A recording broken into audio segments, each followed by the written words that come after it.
যাতে বাদ বাকিটা লোকে জানতে পারে।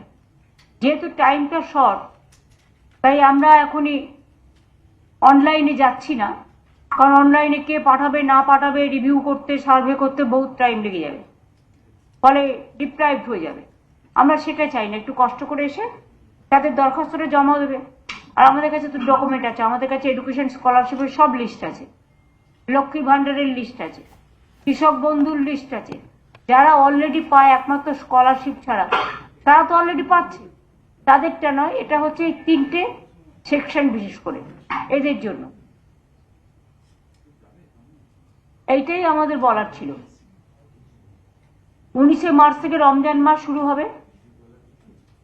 সবাইকে শান্তি শৃঙ্খলা সম্প্রীতির সাথে বাংলা যেটা ঐতিহ্য, সবাইকে রমজান মুবারক জানাবো। তারপরে আমাদের হোলি আছে, হোলি মিলনও আমরা করব এবং হোলিও যাতে শান্তিতে কাটে সবাইকে আবেদন করব।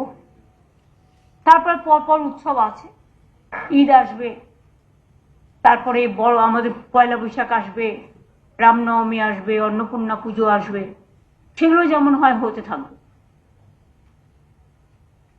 আর তাতে যদি ইলেকশনও চলে, ইলেকশনও চলবে, সবকিছুই একসাথে হবে, কোনো অসুবিধে নেই।